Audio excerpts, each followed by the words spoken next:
Look into that one. And you're reporting if you're stumbling upon other owners. And by the way, it's funny. Like, my tip line has never been more used by enemies of Jalen Brunson. So Pablo Torre just became the most feared man in the NBA. One investigative report about Kawhi Leonard and the Clippers, and suddenly every general manager in the league is checking their phones like they just got a text from the feds. But here's the thing, Pablo isn't done, and if you're a Knicks fan watching this right now, you may want to sit down for what I'm about to tell you, because Jalen Brunson might be next. Now, before you click away thinking that this is just some clickbait nonsense, let me tell you something. Pablo Torre went on the Dan Patrick show right after dropping the Kawhi Leonard bomb and said something that should have every Knicks fan sweating bullets. When Dan asked him about Brunson, this is what Torre said. Well, look, how he arrived at the Knicks, this is where I will have to defer to the reporting I may or may not do on this. Certainly was interesting, right? This was certainly interesting. And you know what else was certainly interesting? Kawhi Leonard getting $48 million from a tree planting company. And we all know how that turned out. But here's where it gets absolutely wild. The parallels between Kawhi's situation and Jalen Brunson's arrival in New York are so similar. It's like they're reading from the same playbook. And I'm not just talking about the obvious stuff. I'm talking about a pattern so clear that when you see it all laid out, you're gonna wonder how we missed it for so long. But before we get to the content, make sure you drop a like, subscribe, and turn on our notifications to get the latest basketball news to your device. And now that we get all that out of the way, cue the intro.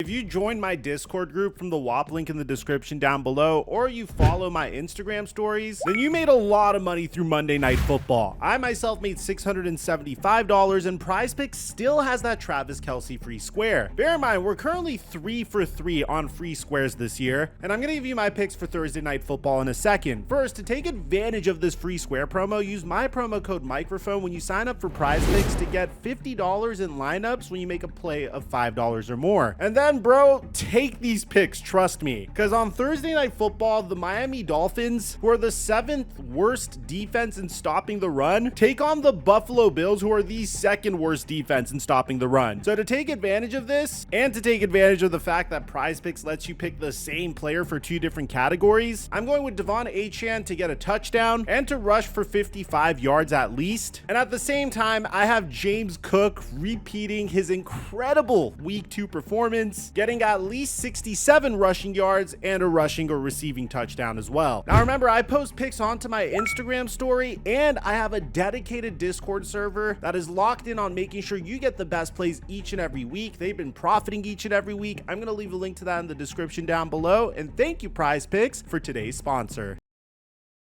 Mic check 1 2 1 2. What's going on, everybody? Let's start with the most obvious red flag. On June 2022, the New York Knicks are supposedly focused on free agency, right? They're clearing up cap space, making moves, getting ready for the big fish. But what's the first thing they do? Their first transaction isn't signing a notable player. No, their very first transaction is hiring Rick Brunson as an assistant coach, Jalen Brunson's father. Now, Rick Brunson isn't some nobody. He played 9 years in the NBA. He's been an assistant coach before with Tom Thibodeau in Chicago and Minnesota. So the Knicks have plausible deniability, right? They can say, oh, we just hired a qualified coach who happened to work with Tibbs before. But come on, you hire the dad right before free agency starts, and then a month later his son signs with your team. And it's not just that they hired Rick, it's who hired him. Leon Rose, the Knicks president. You know who Leon Rose is, right? He's Jalen Brunson's godfather. Literally his godfather. Rick was actually Rose's first client ever, and Rose's son, Sam Rose, he was Jalen's agent at the time. So let me get this straight. The team president is the player's godfather. The president's son is the player's current agent, and they hire the player's actual dad as a coach right before free agency. And we're supposed to believe that this was all kosher, but to really understand why the Knicks might have been willing to bend or break the rules to get Brunson, you need to understand just how desperate they were in June of 2022. And I mean desperate. Let me paint you a picture of the Knicks situation. situation. In 2020 to 2021, they shocked everyone by making the playoffs as the 4th seed. Julius Randle won Most Improved Player, made All-NBA, the Garden was rocking again, and for the first time in almost a decade, the Knicks were relevant. They were back. And then the playoffs happened. Julius Randle shot 29.8% from the field against the Hawks. That's not a typo. 29.8%. It was one of the worst playoff performances by a star player in NBA history. The Hawks gentlemen swept them in 5 games, and just like that, this Magic 9-0 New York run to lead by 9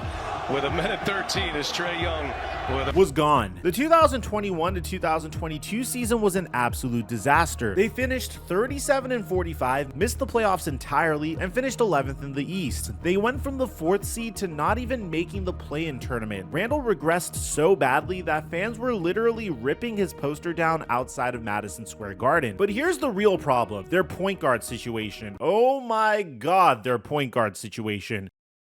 They started the season with Kemba Walker, the hometown hero from the Bronx, 4-time All-Star, finally coming home to save the Knicks. By November, Tibbs had completely removed him from the rotation. The man's knees were cooked. He'd score 44 one night and then wouldn't be able to move for the next 3 games. Before Kemba, they had Elfrid Payton. Elfrid Payton started 63 games in 2020 to 2021 and shot 28.6% from 3. 28%! Knicks fans wanted him launched into the sun. The only other option was a 33-year-old Derrick Rose who played 26 games all season because his body was falling apart. This wasn't just about needing a point guard, this was about 20 years of point guard disasters. 20 years! Since they had prime Stephon Marbury, the Knicks had cycled through Elfrid Payton, Frank Ntilikina, Emmanuel Mudiay, a broken Derrick Rose, Jarrett Jack, Jose Calderon, Raymond Felton twice, an ancient Jason Kidd, Pablo Prigioni, Baron Davis's corpse, and I'm probably forgetting like 10 more guys, including Stevie Franchise.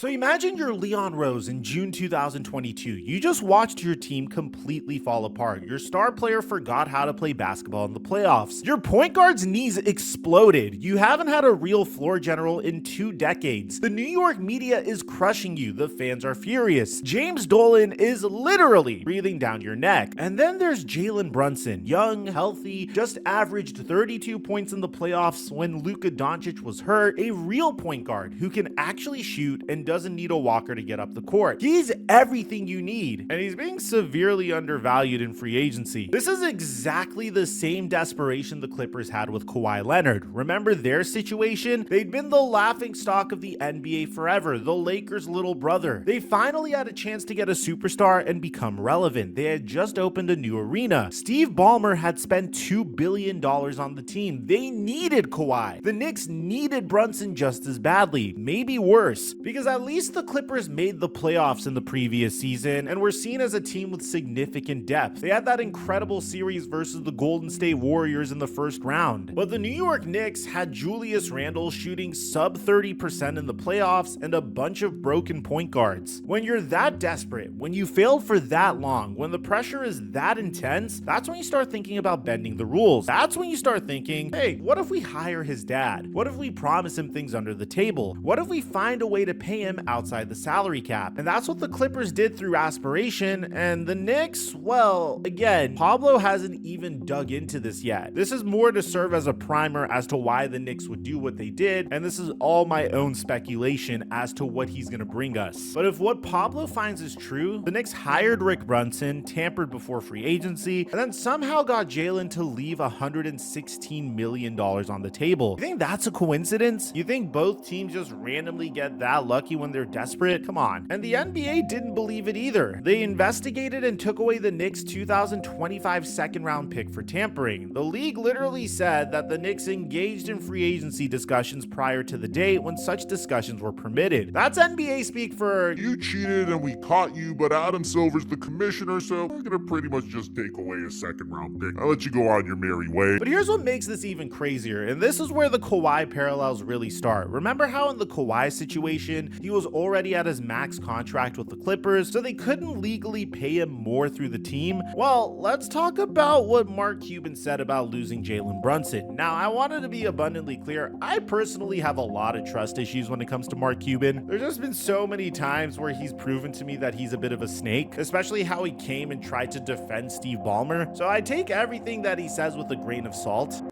But Mark Cuban went on record saying that the Mavs never even got a chance to match the Knicks' offer. He said, "We didn't know what the bid was. They never gave us a number. Knowing the numbers now, I would have paid it in a heartbeat, but he wouldn't have come anyway." But here's the part that nobody talks about. Brunson himself admitted that the Mavs could have locked him up for 4 years, $55 million before the season, but they just didn't offer it. Then they could have offered it during the season, but they didn't. Cuban was lowballing his own player, and now he wants to act surprised that Brunson left. But wait, there's more, and this is where Cuban really tells on himself. Cuban admitted that after the season ended, after Brunson had just balled out in the playoffs, averaging 32 points when Luka was hurt, the Mavs were only willing to offer about $21 million per year. The Knicks offered $26 million. So Cuban cheaped out by $5 million a year, and then has the nerve to say where it went south was when Rick took over, when the parent took over. He literally blamed Brunson's dad. Cuban had to apologize for that comment when he went on Brunson's podcast recently. Even Cuban knew he drew a line. I'm just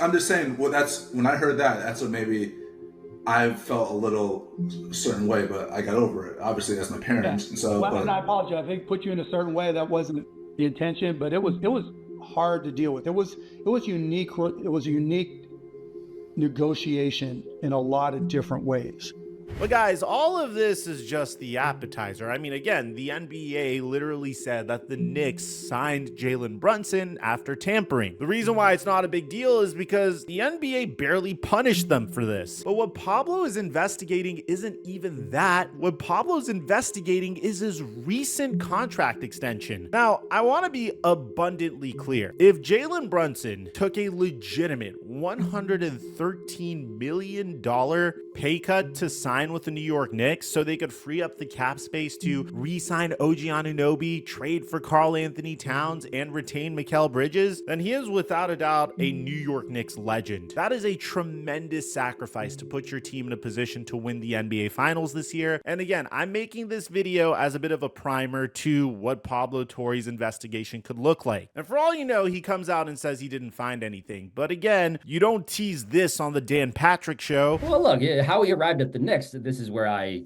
will have to defer to the reporting I may or may not do on this. Certainly was interesting, right? If you don't actually have something. So the main course is what happened on July of 2024, because that's when things get really suspicious. Jalen Brunson signed a 4-year, $156 million contract extension. Sounds like a lot of money, right? In any particular instance, we'd say that man hit the lottery. But if Brunson had waited 1 year, he could have signed for $269 million over 5 years. He left $113 million on the table. $113 million. Let me put that in perspective for you. That's more money than most NBA players make in their entire career. That's generational wealth. And he said, Nah, I'm good. I really want to win. which if that's the case, again, New York Knicks legend. I want to emphasize that point. I want to be unequivocally clear. Even in my original video, I said he probably thinks he can make up the difference in endorsements playing in a large market and becoming a New York Knicks legend. But at the same time, would anyone leave that much money on the table without getting something back? And here's where it gets really interesting. Remember the timing. Brunson signs his extension in July of 2024, taking a massive discount. That same summer, Rick Brunson, his dad, gets promoted to lead assistant coach. He gets a raise. The NBA immediately starts investigating whether Rick's promotion was compensation for Jalen taking less money. The Knicks response? They put out this aggressive statement saying it's offensive that anyone would suggest Rick Brunson didn't deserve the promotion. They said he took the same salary as the guy he replaced, and they accused the NBA of harassment. Honestly, that's A1 gaslighting, so I have to give props to the Knicks for that. You know who else claimed that they were being harassed? Nobody, because innocent people don't usually accuse investigators of harassment. They just cooperate and clear their name. But let's talk about what Pablo Torre is currently looking at now. Because if I'm Pablo and I just exposed Kawhi Leonard getting paid through a fake sponsorship deal, the first thing I'm looking at with Brunson is his endorsements. Now, Brunson has some very legitimate endorsements. He signed with Body Armor in October of 2024, 3 months after taking that pay cut. Body Armor is based in Queens, same city as the Knicks. The company said they hadn't really had any New York athletes before Brunson. Interesting timing, right? He's also got deals with other very legitimate brands, Nike, Delta, Dunkin' Donuts, and a bunch of other companies. His marketing profile exploded right after he took that discount. Now, I'm not saying these are fake deals like Kawhi Leonard's sponsorship with Aspiration, because you've heard of all of these companies before. But if you're Pablo Torre and you're looking for patterns, you're definitely checking whether any of these companies have connections to James Dolan or the Madison Square Garden company.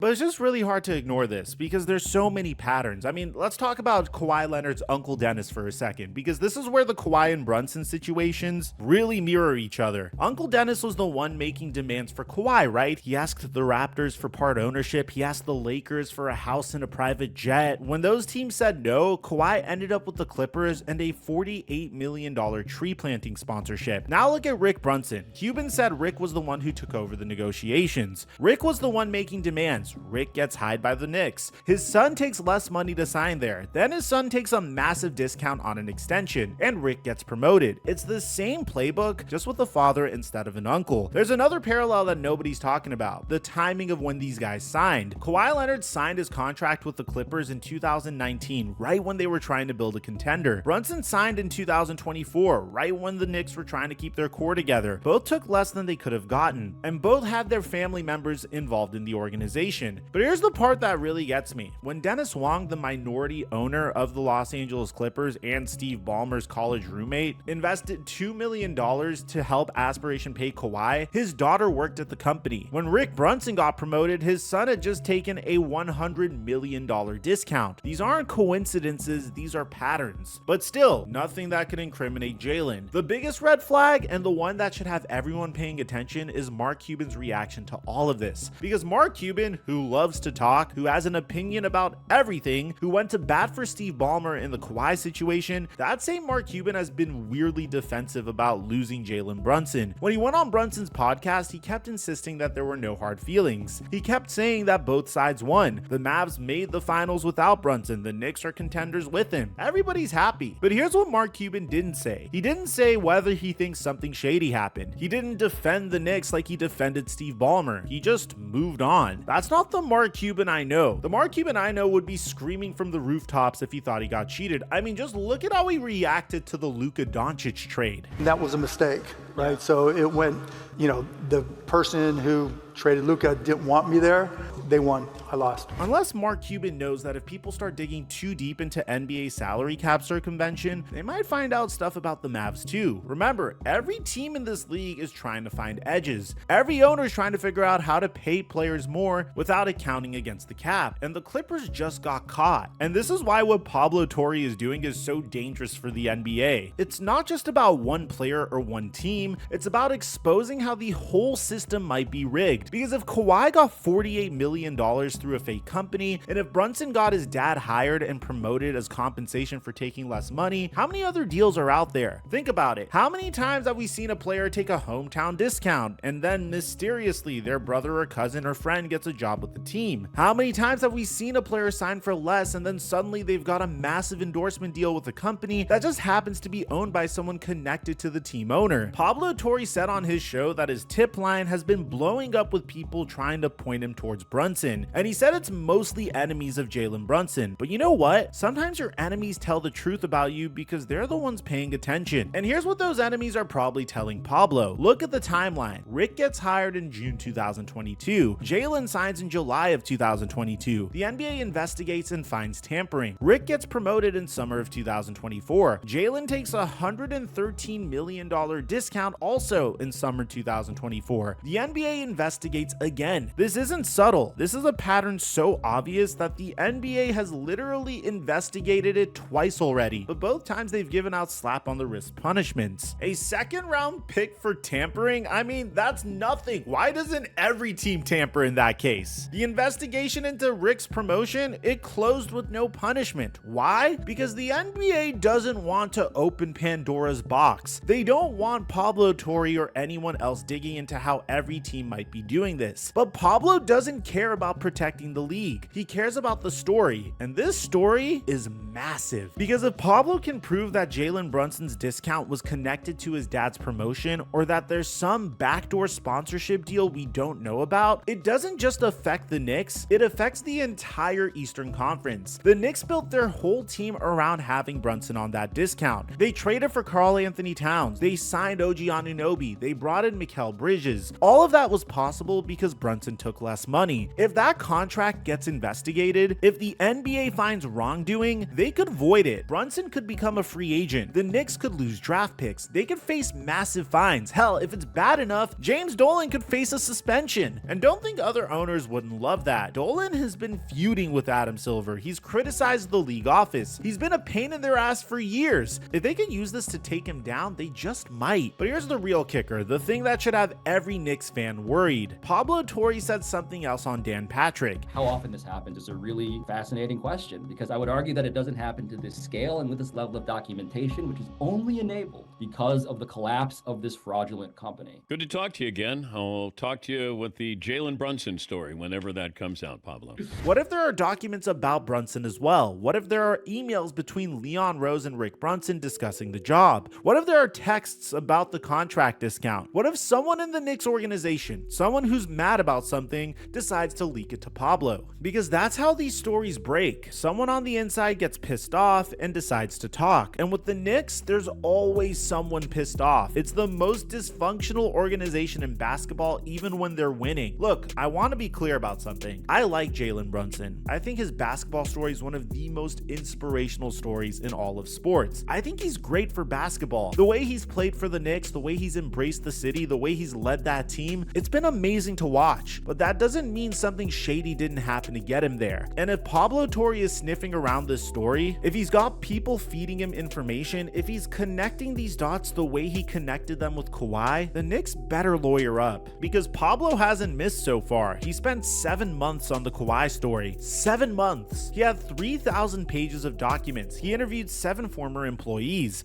If he's putting that same energy into investigating Brunson, if he's got that same level of detail, this could be even bigger than the Kawhi scandal. Because Kawhi is one player on a team that's never won anything. Brunson is the face of the New York Knicks, the biggest market in basketball, the team everyone watches. And here's my prediction. I think Pablo's got something. I think that's why he was so coy on Dan Patrick. You don't tease a story unless you know there's a story there. You don't say certainly was interesting unless you've already found interesting things. The question isn't whether something shady happened with Brunson and the Knicks. The question is whether Pablo Torre can prove it. And based on what he did with Kawhi, based on how thorough that investigation was, I wouldn't bet against him. But let me know in the comment section down below. Do you think I just spent over 20 minutes reaching for a story that isn't there? I'd like to hear what you have to say. Aside from that, if you haven't heard, the latest in the Kawhi Leonard saga is absolutely insane. I'm gonna leave a link to it in the end screen and I'll meet you guys there. I'm your boy Mike. I'm dropping our mic until our next upload.